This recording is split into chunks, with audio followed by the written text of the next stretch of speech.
hacer un reconociendo todas las voces, haciendo un poco de eco a quienes forman parte de las filas de la historia de Radio y Televisión de Veracruz. Es de verdad un verdadero gusto. Hoy me da un placer enorme poder platicar, compartir un tiempo con el profesor Ariel Ortiz. El gusto mío con los compañeros que están aquí trabajando de nuestra unidad móvil.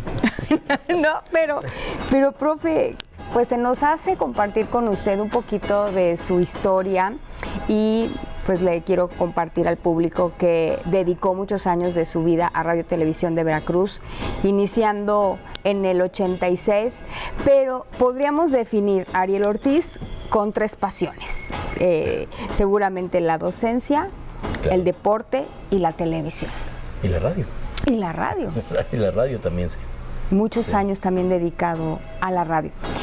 Lo que me resulta curioso es que siendo usted muy jovencito, como que renunció a la docencia, dice, yo no quiero ser profesor, porque en su familia había profesores. ¿Y por qué esa renuencia? En principio, bueno, gracias a todos los compañeros que están aquí presentes. En principio porque consideré que mis tíos, mis familiares que habían tenido una gran trayectoria en el magisterio veracruzano, el profesor Severino Ortiz González, director de la Normal Veracruzana, colaborador de televisión educativa a nivel nacional, la profesora Zenaida Ortiz González, más de 5 jardines de niños llevan su nombre. Y yo consideré que no podía llegar a esos niveles. Dije, pues vamos a hacer otra situación. Y intenté otra área, pero finalmente terminé en el magisterio, ¿no? Estudiando licenciatura en educación secundaria por televisión, en mejoramiento profesional del magisterio. Y ahí estuve 37 años en el magisterio, en telesecundarias, desde alumno, maestro, subdirector, fundador de escuela telesecundaria y finalmente director de la misma. Y descubrió que esta pasión le llamaba desde adentro. Sí, algunos dicen que es una herencia que no se explica, pero que se tiene y que tratamos de hacer lo mejor posible con una gran responsabilidad. El estar ante un grupo, ante una escuela, ante una comunidad, no es nada fácil, ¿no? Hay que sumar y conjugar muchos esfuerzos.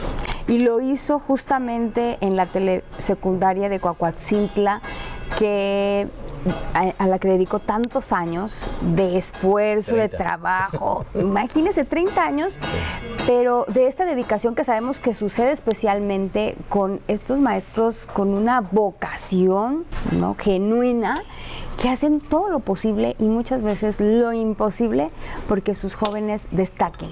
Y gracias al gran trabajo que pudo desempeñar usted dentro de esta telesecundaria, pues obtuvieron también muchos reconocimientos. Tuve la fortuna de llegar a un momento en el cual se necesitaba la fundación de una escuela. No todos los padres de familia podían auxiliar a sus hijos para viajar de Coahuatzintla a Jalapa o de Coahuatzintla a Naulinco. Entonces se realizó la fundación y ellos vieron una situación de oportunidad y de acción para ellos y colaboraron enormemente, ¿no? Se generó desde una generación, la primera generación que salió en 1985 con 6 alumnos. Actualmente la escuela telesecundaria tiene más de 450 alumnos, 15 grupos, 3 canchas de usos múltiples, un auditorio para 450 personas.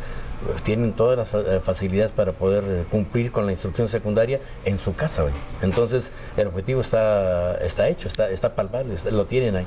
Lo escucho, profe, y se me pone la piel de gallina porque pensar en estos padres de familia que no tienen que enviar a sus hijos de tan pequeños a otra lugar, a una ciudad tal vez. Y no solamente de la comunidad, sino que vienen de las congregaciones y algunos caminaban 1:30 para llegar a la telesecundaria y no tenían, era su única opción, ¿no?, para poder hacerlo. ¿Qué teníamos que hacer nosotros? Pues dar respuesta a esa invitación de trabajo y de preparación para los jóvenes. Y ese trabajo se lo reconocen nombrando el auditorio profesor Ariel Ortiz. No sé si es debido, pero yo le agradezco mucho. Cuando se cumplieron 35 años de la escuela telesecundaria, la comunidad, el director en turno, los maestros, decidieron que ese auditorio llevara el nombre de su servidor. Entonces yo se los voy a agradecer, bueno, totalmente, ¿no?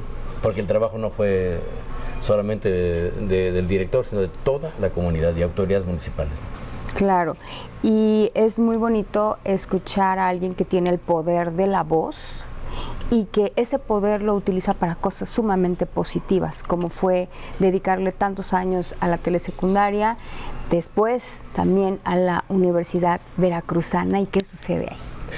Bueno, en 1980, el 30 de abril, yo inicio actividades en la radio de la Universidad Veracruzana, una invitación que se generó y que se canalizó inmediatamente. El maestro Manolo Cepeda, Juan Rivero Valls, que aún sigue en televisión de la Universidad Veracruzana, de recibir el cobijo de ellos, y ahí nos quedamos 44 años en activo en la radio de la universidad, en un apartado que estaba no atendido, que era la actividad de promoción deportiva. Entonces se me encomendó esa situación y lo hicimos, desde transmisiones locales, transmisiones de distintos puntos de la geografía estatal y nacional para la radio de la universidad, en una cuestión que las radios universitarias no cubren, que son los deportes, pero en aquel momento hubo un impulso importante para el deporte en la universidad y a mí me tocó ser parte de ello. Claro, y también es importante compartirle a nuestro público que siempre fue un promotor del deporte, siempre trató de hacer eco para que jóvenes, para que niños tuvieran esta actividad.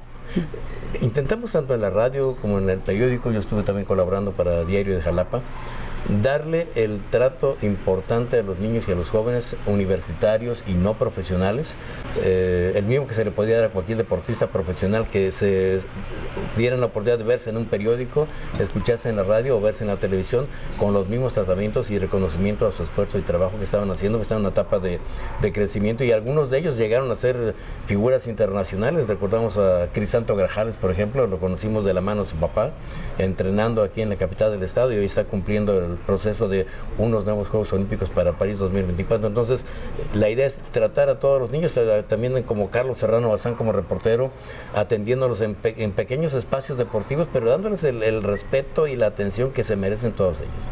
Claro, y me gustaría que nos comparta alguna anécdota de lo que sucedió en la Universidad Veracruzana durante todo este tiempo que estuvo trabajando. Fue una situación muy versátil, porque no solamente atendía la cuestión de la radio, fui invitado para ser conductor de ceremonias en algunos eventos de la Universidad Veracruzana, principalmente con universidades, estar en 2 eventos nacionales, en el pretexto que la Universidad Veracruzana tenga esta unidad deportiva, fue la Universidad Nacional, y ahí estuvimos trabajando, y no solamente haciendo radio, coordinando, viendo roles, atendiendo personas, entrevistando sin número de jóvenes universitarios que llegaban aquí con la intención de ser de poner en alto a su institución educativa, y la Universidad Veracruzana en particular. Ahí tuve a Luis Mauricio Suárez, tal vez lo recuerda usted, beisbolista jalapeño, jugando con el equipo de profesionales tanto de los Tigres y Puebla. Tuve la oportunidad de conocerlo en la cancha como joven y después como profesional. Entonces eso da un aliento importante, y además que se hace un acompañamiento en el cual se tiene que valorar que las condiciones están a la mano para muchos jóvenes.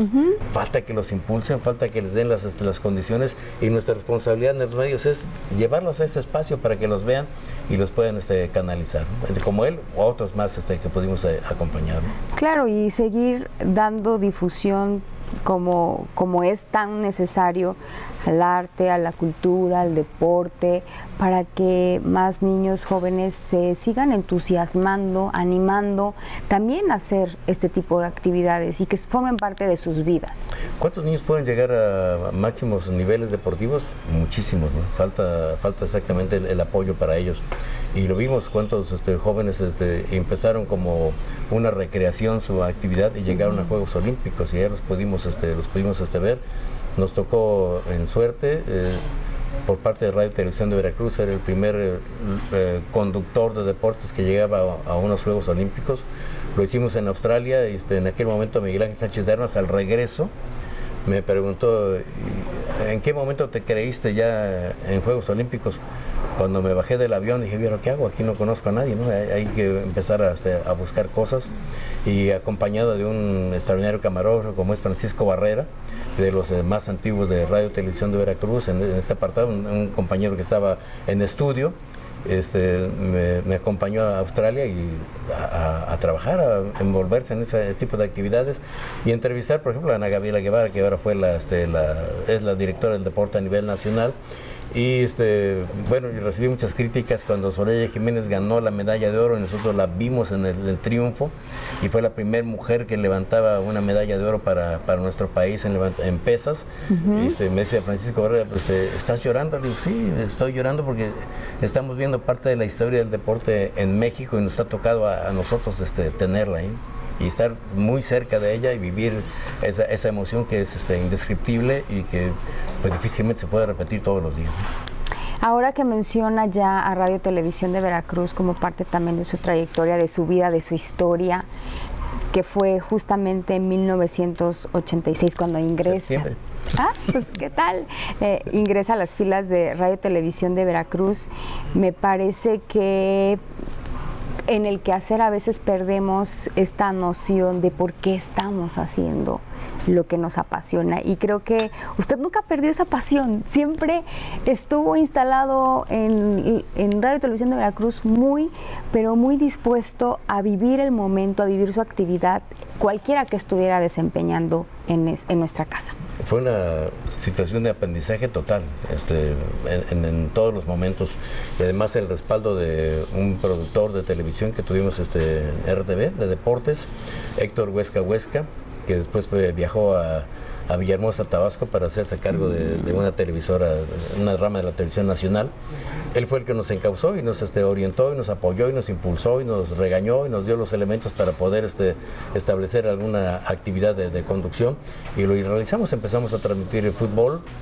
Más adelante se generó la necesidad de tener los sábados una barra programática, o en la barra programática un programa de deportes, y se generó el programa Meta Espectacular, creado con la intención de recrear los sábados, tener videos de corte internacional, algunas notas locales, más platicada, menos informativo, menos noticiero, para poder estar atendiendo esa situación que no se tenía en ese espacio.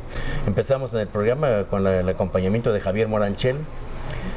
Moranchel tuvo que viajar a Veracruz y después fue a Chicago a hacer algunas acciones, después regresó a México, dejó el programa, nos acompañó Edgar Galvez Montalvo también en ese programa, y después se fueron y me dejaron solo ahí en esa acción con la producción de Héctor y Guillermo Aguilar, que era el auxiliar de producción, y todos los compañeros en una acción. Hicimos una cuestión de tarea, porque realizamos en la parte posterior unas láminas para pintarlas, para hacer el croma, y se generó una situación en verdad para ese momento, para ese instante, muy, muy atractiva e interactiva con nosotros y con el público, ¿no? Entonces se generó una cuestión novedosa hoy todo se inventa fácilmente, pero en aquel momento no lo teníamos y se realizó. Lo recuerdo con agrado porque fuimos entre semana a ver las láminas, a colocarlas, a ponerlas, a que te van a pintar, que se van a poner, después hacer ajustes de iluminación para poder meter las imágenes, y Guillermo Aguilar buscando imágenes de playa para que se pudiera armonizar esa producción. Justamente reinventando o intentando también de alguna manera hacer más coacción en su dinámica del trabajo, ¿no? Y eso nos dio una dinámica interesante, porque terminaba la grabación el viernes para el sábado, y el lunes ya estaba otra vez la propuesta: qué vamos a poner, qué vamos a tener, qué los tiempos que se van a generar, la escaleta que se va a seguir, si teníamos algún invitado ocasional para esa actividad, empezar a diseñarlo. Eso, gracias a ello, su servidor empezó a vincularse con la cuestión de responsabilidades en el canal como conductor auxiliar de producción. Y eso me llevó también a hacer la carrera de comunicación, que no la tenía, solamente tenía la licenciatura en educación secundaria por televisión, y vino la situación de tener ya la licenciatura en comunicación, ¿no? Y otras actividades más que se generaron en el Instituto Latinoamericano de la Comunicación Educativa, el ILCE, para producción de radio, conducciones, entrevistas, que es muy versátil y que está afortunadamente disponible a la fecha, ¿no? Asumir la responsabilidad de estar en un medio de comunicación masiva como es la televisión y también la radio, es difícil que alguien comprenda la magnitud de esa responsabilidad. Sin embargo, en su caso siempre ha sido muy puntual el saber que hay mucha gente escuchando, decía tan solo niños, jóvenes, ¿no? Y que están esperando un mensaje positivo. Pero tuve la fortuna de contar con el auxilio de don Miguel Cornelio, una tremenda voz. Usted decía al principio que era la voz que manda o la voz que genera. No, la voz que generaba presencia era Miguel Cornelio, y no solamente con su timbre, sino con el trato a las personas, con la orientación. Él me enseñó a notar el béisbol, me llevó paso por paso en lo que es un cuadro para lo que realiza cada jugador. Y también con sus pláticas y acompañamiento generó la situación que nosotros somos responsables de lo que hacemos y lo debemos hacer con toda la tranquilidad del mundo, y no está el medio después del conductor ni el conductor después del medio. Es una conjugación de ambos para poder servir a la comunidad. Y para que yo llegara con él a narrar un partido de béisbol, me tocó acompañarle 2 temporadas aproximadamente, hasta que una noche en Córdoba, en el Estadio Beisbolama, transmitiendo béisbol de la Liga Mexicana, y estando presente el equipo de los Diablos Rojos del México, don Miguel me dice: ¿te atreverías a narrar lo que va a ser el siguiente bateador? Sí, don Miguel, hazlo. Después de que ya me había enseñado el proceso de anotación y estadísticas, lo hice, me escuchó, me vio y me dijo: de hoy en adelante vamos a hacer tú uno y otro, así nos vamos a ir todos los partidos. Entonces esa enseñanza y ese respeto hacia él de lo que había hecho por muchos años, llevaba más de 3 décadas de experiencia él transmitiendo béisbol en Córdoba, y con su enseñanza pues, me fortaleció la situación de poder hacerlo, ¿no? Que se generó después más adelante en otros ámbitos. Y recuerdo especialmente algo que pasó en Huatusco. Había una estación de radio y había una final regional de béisbol. Y dice: vamos, es por radio. Dice: pues no importa, vamos a ver, vamos a ver por radio. En la primera entrada muy bien, la segunda entrada bien, tercera bien. En la cuarta entrada le llegó a don Miguel la atención de los aficionados. En la quinta también otra atención de los aficionados. Y en la sexta me dijo: ahí síguele. Yo voy a atender a los amigos, tú atiendes la transmisión de radio. Yo creo que don Miguel vio en su servidor la situación de aceptación y ordenamiento de las ideas para poder hacer un trabajo que me dio la confianza de poderlos realizar. Yo le agradezco a él, y además se cumplió una cuestión muy interesante. Él trabajaba tal vez no lo escucharon los compañeros, en la radio AM 550, era una estación aquí en la capital del estado. Y mi mamá, la señora Eugenia Ortiz, su ídolo era don Miguel Cornelio. Entonces tuve la oportunidad de llevarlo a su casa para que pudiera platicar con él. La XCKL. Sí, 550 AM. Entonces se cumplieron muchas situaciones sumamente interesantes de vinculación y de amarre. Creo que Héctor Huesca por su lado, los compañeros, Aurelio nos siguió en la producción de un programa de ciclismo que no habíamos hecho en el historial del canal, en la ciudad de Puebla, cerca de la ciudad de Puebla, y entonces moverse, caminar, caerse, levantarse, hacer cosas, va generando una enseñanza. Después revisar el video, cortarlo, verlo y apuntar las anécdotas, entrevistas, va generando una integración de algo que se entiende, que va dejando enseñanza. ¿No? ¿Qué más sucedió con Ariel Ortiz en la radio? ¿Qué nos puede contar de eso? Bueno, pues en la radio fue prácticamente todo el tiempo en la radio de la Universidad Veracruzana, principalmente, aunque también toqué radio más muy poco, pero más en la radio de la universidad. Y ahí se generó todo el proceso de información deportiva. Tuve la oportunidad de estar en el claustro de Sor Juana con Ramiro Garza, que era instructor de radio por parte de la Cámara de Industria de la Radio y la Televisión. Y el primer mensaje que nos dio es: ¿qué puede usted decir en un minuto en la radio? Y más de uno dijimos: pues nada, en un minuto no se dice nada, ¿no? Pues Ramiro Garza nos enseñó que en un minuto se dice mucho, y en un minuto usted puede hacer un programa de radio, ¿no? Y empezamos a hacer ejercicios muy importantes, y él sacó en aquel tiempo cassette y discos compactos y los puso para que escucháramos lo que él hacía con pintura, con escultura, con ciudades, con recomendaciones, con gastronomía, todo eso resumido en un minuto. Y dice: ahora el camino que ustedes vayan a tomar, genérenlo en un minuto para que sea un programa de radio de un minuto. Y eso llevó a que en la radio de la universidad yo hiciera una participación que se tituló Impacto Deportivo en Radio Universidad Veracruzana. Era un minuto, eran 6 cápsulas diarias que se tenían que elaborar para que se pudiera generar ese tipo de mensajes en un minuto en la radio. Fue un ejercicio sumamente importante, Otra de las situaciones que Ramiro Garza nos dio es de que yo no tengo que hablar como hablan los otros, ni los otros tienen que hablar como hablo yo. Cada quien tiene su timbre, su ritmo y sus acciones que se deben de generar para esta actividad. Dice, de lo contrario, haremos una mala copia de lo que tú quieres tener, de lo que estás escuchando, de lo que estás viendo, de lo que estás teniendo. Por ejemplo, jamás podía tener el timbre de voz de don Miguel Cornelio. No lo podía haber tomado nunca, era una cuestión natural, educada, propia del asunto, y que además don Miguel no solamente era en la cuestión deportiva, sino también en la cuestión cultural. Fue maestro de ceremonias en 10 de mayo, festejos en la capital del estado, en Córdoba. Hizo una visita por una semana y se quedó años allá trabajando porque sabían de su calidad que tenía esta ciudad. Y después lo vimos también en Veracruz Agropecuario, muchos años colaborando en Radio y Televisión de Veracruz, en Veracruz Agropecuario. Sí, una voz que marcaba, junto con Isela Pacheco, la marca del programa Emblema. Pues marcó su vida, indiscutiblemente, por el discurso que ahora nos comparte.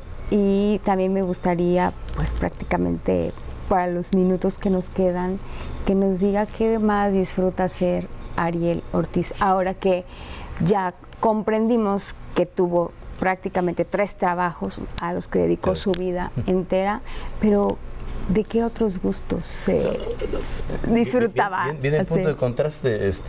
Después de tener gente con experiencia como Miguel Cornelio que enseña, vino el encuentro en deportes, y vino el encuentro con una nueva generación, jóvenes que llegaron como Erasmo, Daniel, Ives Triano, Maricruz, toda la generación de jóvenes a los cuales algunos pensaron equivocadamente que su servidor les iba a enseñar, y se equivocaron. Ellos me enseñaron a mí la situación del manejo tecnológico y dinámico que se generaba con la cuestión de los medios de comunicación.